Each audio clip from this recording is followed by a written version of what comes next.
Good morning বন্ধুরা, কেমন আছো তোমরা সবাই? আশা করি ভালো আছো। তোমাদের আশীর্বাদে আমরাও ভালো আছি। তো আজকে হলো শুক্রবার আর এখন ঘড়িতে বাজে সকাল 8:30।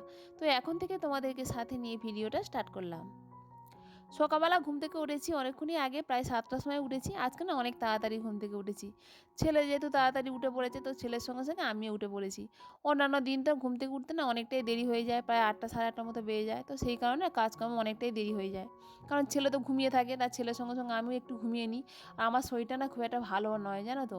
মানে সকালবেলা ঘুম থেকে একদমই উঠতে পারি না, কোমর ছিঁড়ে যেন যন্ত্রণা ছেড়ে যায়। একবার উঠে পড়লে না আর কোনো সমস্যা হয় না কাজ করতে, ওই ওঠাটাতেই আমার কষ্ট। আর আমি উঠে পড়লে ছেলে তো উঠে পড়বে আমার সঙ্গে সঙ্গে। তো সেই কারণে ছেলেকে একটু ঘুমিয়ে থাকি আর ছেলেও একটু ঘুমিয়েও নেয়। তো এদিকে তোমার দাদাভাই তো সকালে টিফিনের জোগাড়টা করেও নিল, আর আমি এদিকে চা করে নিচ্ছি আর বসে বসে টিফিনই খাচ্ছিলাম দুজন। তো খেতে খেতে না আবার ওই মানে দাঁড়িয়ে দাঁড়িয়ে টিফিনটা খেলাম আর চাটাকেও করে নিলাম। তো এদিকে স্নান টানও করে এসেছি, তো স্নান টান করে এসে রান্নাবান্নাও শুরু করে দিয়েছি। দুদিকে দুটো কড়াই জেলে দিয়েছি। তো দিলে না ঝটপট করে রান্নাটা হয়েও যাবে। আর সবজিটাকে না আগে কেটে নিয়েছিলাম, তো সেই কারণে ভাবলাম দুটো কড়াই জেলে দিই, তাড়াতাড়ি রান্নাটা হয়ে যাবে। তো কিছু সবজি ছিল, অনেক রকমই সবজি ছিল। তো পাঁচমিশালি সবজি, তো সব রকম সবজি দিয়ে একটা তরকারি করছি। আর আমুদি মাছ কিনেছিলাম, তো মাছের একটু ঝাল করে নেব। তো এর মধ্যে ছেলেকে স্নানও করে দিয়েছিলাম, তো ছেলেকে আবার রান্না করতে করতে খাইয়ে দেবো। যেহেতু ওই বাড়িতে রান্না হয়ে যায়, ওই বাড়ি থেকে ভাত এনে ছেলেকে খাইয়ে দেবো। আর এদিকে ছেলেকে খাওয়াচ্ছি আর এদিকে রান্না করছি। আর ছেলে না খুবই দুষ্টু হয়েছে, না একটা ঝাঁটা হাতে ধরিয়ে দিলে না ওর আর কোনো চিন্তা নেই। ওই ঝাঁটা নিয়েই হচ্ছে সারা ঘরময় ঘুরবে আর খেয়ে নেবে।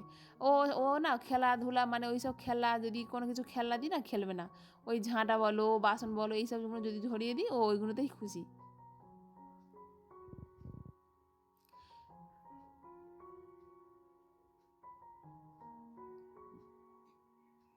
তো আজকে আবার বিয়ে বাড়ি রয়েছে, তো আমার বরের হচ্ছে বন্ধুর বিয়ে হয়েছে, তো ওখানেই যেতে হবে সন্ধ্যাবেলায়। তো এদিকে রান্নাবান্না কমপ্লিট করে দুপুরবেলা একটু ঘুমিয়েও ছিলাম। তো ঘুমিয়ে টুমিয়ে উঠে সন্ধ্যাবেলা বিয়ে বাড়ির জন্য রেডি হয়ে গেছি।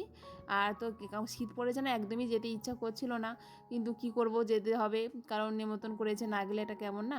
তো সেই কারণে দেখো বেরিয়ে পড়লাম আর একটা সোয়েটার পরে নিয়েছি। প্রচণ্ড ঠান্ডা আমাদের এদিকে না, খুবই ঠান্ডা পড়েছে। তো বন্ধুরা, তোমাদের ওদিকে কেমন ঠান্ডা পড়েছে তোমরা অবশ্যই কমেন্ট করে জানিও। আর বিয়ে বাড়িতে গিয়ে না একটা নতুন এক্সপিরিয়েন্স হয়েছে। মানে বিয়ে বাড়িতে পুরো ফাঁকা, কেউ ছিল না। আর আমরা খেতে বসেছি না, পুরো একদম মানে ফাঁকা। মানে আমরা মানে তিনজন গেছিলাম, তো তিনজনই খেতে বসেছি, কেউ নেই। আসলে অনেকটা তাড়াতাড়ি চলে গেছি, তো তো সেই কারণেই হচ্ছে ফাঁকা ফাঁকা ছিল। তো কোণে যাত্রী আসতে ভিড় হয়ে গেছিলো।